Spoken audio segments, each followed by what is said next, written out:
ED जो है बिल्कुल तरीके से जांच हो रहा है। ईडी है, ईओयू है, जो भी है, जैसे जैसे सबूत मिलते हैं वैसे वैसे चीज़ों को लेके आगे बढ़ा जाता है। अब देखिएगा, ये बात सर्वविदित है कि ये जो परिवार है, इनको भाई 3 केसेस में सज़ा हो चुकी है, सज़ा याफ्ता भी हैं। जो आपने कहा कि लैंड फॉर जॉब, ये बिल्कुल सही बोला आपने।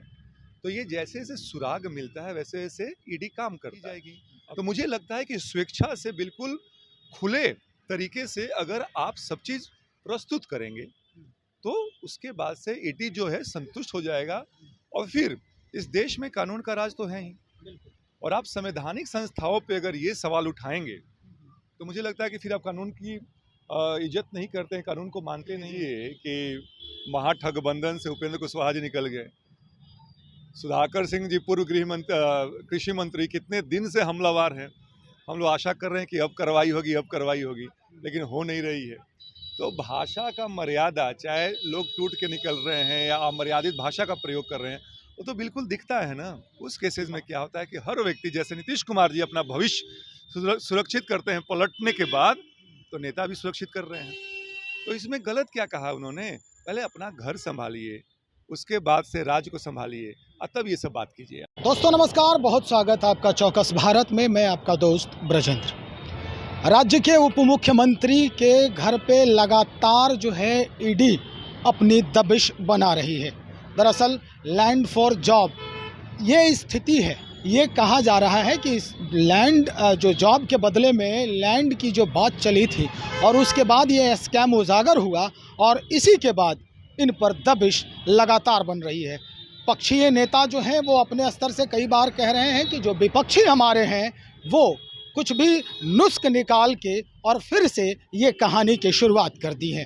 चलिए, ऐसी बातें तो आती ही रहेंगी। हमारे साथ अभी लोजपा रामविलास के प्रबुद्ध प्रवक्ता हैं डॉक्टर प्रोफेसर विनीत सिंह। हम इन्हीं से जानने का प्रयास करते हैं कि क्या वाकई में अगर स्कैम है तो स्कैम की पूरी जांच क्यों नहीं कर रही है ईडी सही ढंग से, और अगर सही ढंग से कर रही है तो ये बार बार उकसाने वाली क्या स्थिति है, विपक्ष को क्यों मौका मिल रहा है? ब्रजेंद्र भाई, एक चीज़ समझने वाला ये है कि ईडी जो है बिल्कुल तरीके से जांच हो रहा है।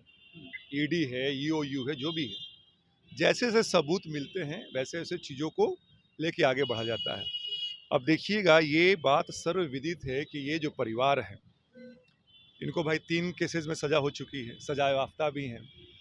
जो आपने कहा कि लैंड फॉर जॉब, ये बिल्कुल सही बोला आपने।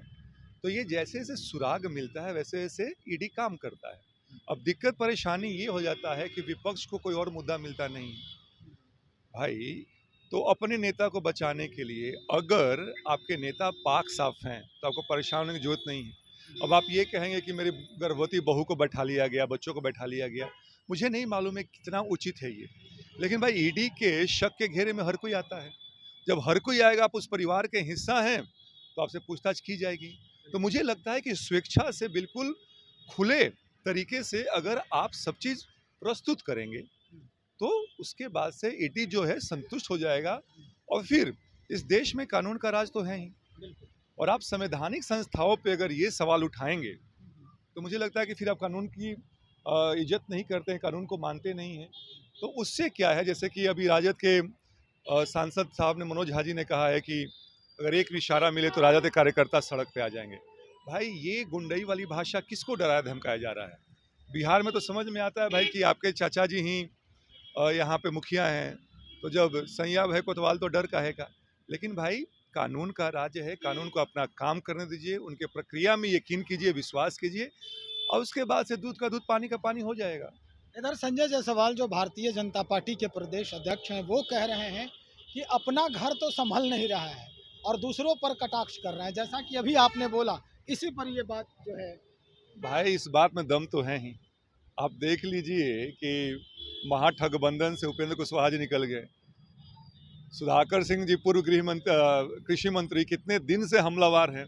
हम लोग आशा कर रहे हैं कि अब कार्रवाई होगी, अब कार्रवाई होगी, लेकिन हो नहीं रही है। तो भाषा का मर्यादा, चाहे लोग टूट के निकल रहे हैं या अमर्यादित भाषा का प्रयोग कर रहे हैं, वो तो बिल्कुल दिखता है ना कि महाठगबंधन में क्या स्थिति है। मैं तो ये कहूँगा ब्रजेंद्र भाई कि 24 और 25, अभी आपने नागालैंड की बात कहेंगे, मुझे मालूम है, वहाँ पे देखा है कि एक ही विधायक जीत के आया, उसने भी बिना शर्त बीजेपी को समर्थन दे दिया।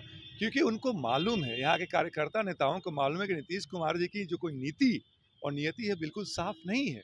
उस केसेस में क्या होता है कि हर व्यक्ति, जैसे नीतीश कुमार जी अपना भविष्य सुरक्षित करते हैं पलटने के बाद, तो नेता भी सुरक्षित कर रहे हैं। तो इसमें गलत क्या कहा उन्होंने? पहले अपना घर संभालिए, उसके बाद से राज्य को संभालिए और तब ये सब बात कीजिए आप। मतलब आप कहना चाह रहे हैं कि भाजपा जो है वो महागठबंधन को मटियामेट करने में लगी हुई है। भाई भाजपा करे या ना करे, प्रदेश की जनता जरूर कर देगी। नागालैंड में किसने इनको 3% मात्र वोट दिया है? जनता ने।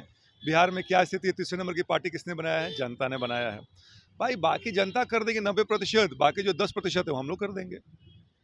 चलिए, आप लोगों की बात है तो क्या मतलब भारतीय जनता पार्टी को आप लोग किस तरह से सपोर्ट कर रहे हैं? अब तो एमएलसी जो स्नातक स्तरीय जो शिक्षक वाला जो चुनाव होता है एमएलसी के लिए, तो उसमें भी आपको जगह नहीं मिली। ब्रजेंद्र भाई, ये एनडीए के जो घटक दल हैं उनको सीट मिला है। अभी हम औपचारिक रूप से उस दल में नहीं हैं, तो हमारा सीट मिलना या हमारा लड़ना ये बात कहीं से नहीं आता है। जहाँ तक बात रही है कैसे सपोर्ट करते हैं, हमने पहले भी कहा है कि उपचुनाव में हमने सपोर्ट किया था क्योंकि बीजेपी का निवेदन था। इस बार भी ऐसा कुछ निवेदन आता है तो हमारे राष्ट्रीय नेतृत्व जो है वो इस पर निर्णय लेगा, और निर्णय लेगा तो फिर आपको बताया जाएगा। मतलब ये भी है क्या कि अगर आपको उस तरह का कोई निवेदन वहाँ स्वीकार नहीं हुआ, आपके आवेदन स्वीकार नहीं किए गए, तो आप स्वतंत्र रूप से वहाँ लड़ेंगे? गया सी अगर बात किया जाए, क्योंकि पशुपति पारस के खेमे से एक व्यक्ति को वहाँ खड़ा कर दिया गया, यानी चाचा के खेमे से खड़ा है। भाई देखिए, अगर ऐसी बात होगी तो बिल्कुल उतारा जाएगा, क्यों नहीं उतारेंगे। 13 तारीख को पत्ता हम लोग साफ करेंगे कि भाई हम लोग बीजेपी के सपोर्ट में हैं, बीजेपी का सहयोग करेंगे या अपना उम्मीदवार उतारेंगे। अभी हमारे पास लोग पहुंच रहे हैं, सीवियाँ आ रही हैं, देखते हैं क्या होता है 13 तारीख को। चलिए, जानकारी के लिए बहुत शुक्रिया। तो हमारे साथ विनीत सिंह जी जो स्पष्ट कर दिए हैं कि क्या कुछ हो रहा है। ईडी अपना काम कर रही है। अगर उप मुख्यमंत्री के यहाँ जो ईडी के दबिश की बात है, तो इन्होंने कहा कि जिस तरह के कारनामे अगर हुए हैं तो ईडी तो जो है अपना काम करेगी ही, चूँकि स्वतंत्र इकाई है वो और अपने ढंग से वो काम करती है। दूसरे तरफ अगर बात करें तो भारतीय जनता पार्टी के तरफ से ये बार बार जो बयान आ रहा है कि अपना घर तो संभल नहीं रहा है, यानी कुल मिला के ये देखा जाए कि सुधाकर सिंह जो पूर्व कृषि मंत्री और उपेंद्र कुशवाहा जो कभी अभिन्न अंग माने जाते थे नीतीश कुमार जी के, ये दोनों जो है ये मोर्चा खोल बैठे हैं अपने ही कुनबे के मुखिया के प्रति। अब देखना ये होगा कि आगे आने वाले समय में क्या कुछ नया बदलाव सामने आता है। और जिस तरह से इन्होंने कहा कि अगर एमएलसी चुनाव को लेकर स्थिति अगर नहीं बनती है हमारे पक्ष में, तो हमारा राष्ट्रीय जो व्यवस्था है, हमारा राष्ट्रीय जो इकाई है वो कुछ निर्णय लेगी, उसके बाद हमें अगर लड़ना होगा तो हम स्वतंत्र रूप से लड़ेंगे। चलिए, अब देखते हैं क्या कुछ सामने आता है, तब तक इंतज़ार करने की ज़रूरत है। आप बने रहे हमारे साथ। बहुत शुक्रिया आपका।